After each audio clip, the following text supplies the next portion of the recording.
Bonjour les amis, j'espère que vous allez bien. Ah oui, c'est vrai, je suis en mode sport aujourd'hui. Vous voyez un t-shirt que certains connaissent.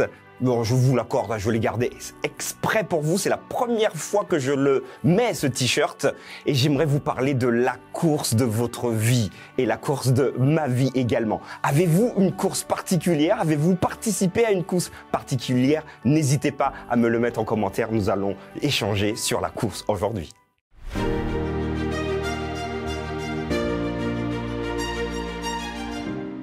La pensée du jour se trouve dans Philippiens chapitre 3, verset 14.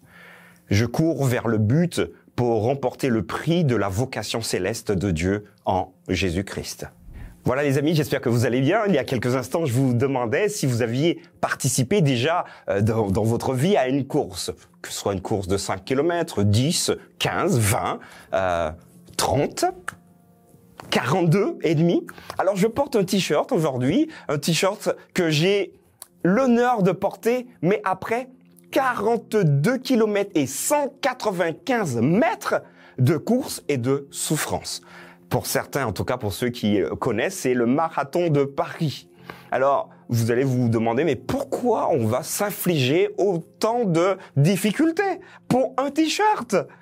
Alors, bien évidemment, on court pas pour un t-shirt, mais on court pour le dépassement de soi, on court également pour réaliser quelque chose. J'aimerais vous partager ma course. Alors oui, pendant des semaines, des mois, j'ai dû donc m'entraîner sur des longues distances, des plus courtes distances. Enfin, le jour J arrive et vous êtes voilà sur la ligne de départ avec tous ceux qui se sont préparés avec vous. Mais laissez-moi vous dire que tous ceux qui sont sur la ligne ne vont pas franchir la ligne d'arrivée. Alors, il va falloir courir parfois lentement, récupérer, s'hydrater, prendre ce qu'on appelle des gels. Alors, donc c'est du glucose, si vous voulez, pour que le corps puisse tenir sur le long terme.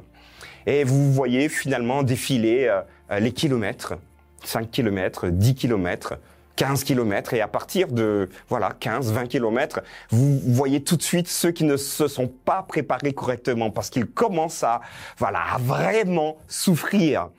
Certains vont se trouver par terre, vont être pris en charge par les secours et vous vous rendez compte que les kilomètres, vous êtes à 20, mais vous avez encore 2 fois la distance à faire. Donc vous courez pas après pas, vous chantez, vous priez, vous regardez les autres courir, vous regardez ceux qui souffrent plus que vous, mais l'objectif est toujours face à vous, 42 km et 195 mètres.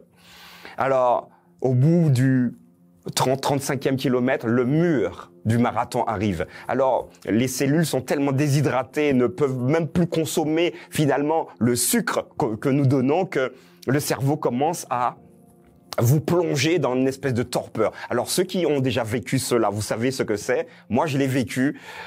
C'est désagréable. C'est pas bien parce que finalement, c'est une mini-dépression. Vous n'avez plus envie d'avancer.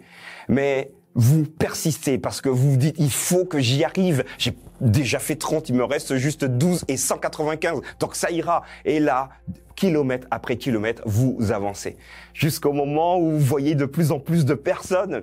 Vous dites, waouh, mais je suis proche. Il vous reste 2 kilomètres à faire. Et même ici, il va falloir faire attention parce qu'il y en a très souvent qui arrivent à ces 2 kilomètres et qui s'effondrent, qui peuvent plus avancer. Prise en charge par les secours, leur marathon est terminé. Il faut gérer la distance, il faut gérer l'énergie encore, gérer également votre course jusqu'au bout et enfin vous arrivez sur les 400 derniers kilomètres et là tout le monde vous applaudit et laissez-moi vous dire qu'il y a un regain d'énergie et vous franchissez cette ligne d'arrivée et vous dites mais plus jamais je voudrais recourir encore cette course, c'est pas possible. Mais on le dit parce qu'on a tellement souffert et sachez que tous ceux qui courent souffrent. Alors d'abord ma première invitation pour vous, c'est une habitude chez moi. N'hésitez pas à faire du sport. Sport adapté à votre pathologie si vous êtes malade. Consultez votre médecin si besoin. Mais un chrétien, quelqu'un qui suit le Christ, doit également entretenir le corps que le Christ lui donne. Alors c'est possible, même malade, de pouvoir avoir une activité physique adaptée. Enfin, nous arrivons et ici il y a donc une jolie jeune dame qui m'invite à baisser la tête parce qu'elle était plus petite que moi. Je baisse la tête et elle me donne ma petite médaille. Elle n'est pas en chocolat, elle est lourde. Elle n'est pas en or non plus, hein. Juste un métal doré. Mais c'est après une fierté de vous la présenter, mais fierté personnelle d'abord. Vous comprenez que Paul, également dans la Bible, va interpeller les coureurs, les chrétiens qui sont des coureurs quelque part. Et il va leur dire, personnellement, je cours en direction du but. Mais j'aimerais vous rappeler un élément, parce que la plupart des coureurs, ils ont des montres pour calculer la distance, la vitesse, pour leur permettre de gérer au mieux leur course. Laissez-moi vous dire que je devais faire normalement 42 km et 195 mètres. Or, ma montre me dit que j'ai fait presque 44 km. Alors, comment ça se fait que je dois faire 42 km 195 et que ma montre m'indique que j'en ai fait beaucoup plus? Alors, j'ai compris une chose que j'aimerais partager avec vous. Sur le chemin spirituel, nous avons donc cette fameuse ligne qui va déterminer si nous faisons 42 km et 195. Donc finalement, c'est la ligne guide pour tous les coureurs. Si vous courez sur cette ligne, vous allez faire pile poil 42 km 195. À partir du moment où vous commencez à vous écarter de la ligne, vous allez rajouter des mètres qui se transforment en centaines de mètres qui se transforment parfois en kilomètres. Alors, vous comprenez que sur le chemin de la spiritualité, certains s'écartent un peu de la ligne, mais ne baissent pas pour autant les bras. Et ça, c'est important. Alors, même si vous vous écartez de ce que Dieu vous invite, je vous invite surtout à garder en tête le fait de pouvoir franchir la ligne. Et je cours vers le but, dit Paul. Je ne sais pas s'il a fait de marathon pour remporter le prix de la vocation. Pas comme moi, avec ma médaille ici, mais le prix de la vocation céleste de Dieu en Jésus-Christ.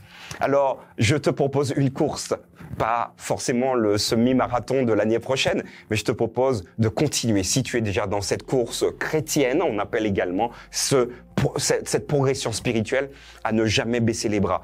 Si tu es fatigué, marche. Si tu es trop fatigué, arrête-toi, repose-toi, relève-toi et avance. Il n'est pas question que vous et moi, nous ne puissions franchir la ligne. Si il y a des personnes qui sont vraiment fébriles et que leur déshydratation ne leur permet plus d'avancer, aidons-nous, accrochons-nous par les bras et avançons ensemble parce que finalement, tous ceux qui franchissent la ligne auront exactement la même médaille. Alors, je vous propose d'avoir la médaille, la vocation céleste, cette vie partagée pleinement en Christ.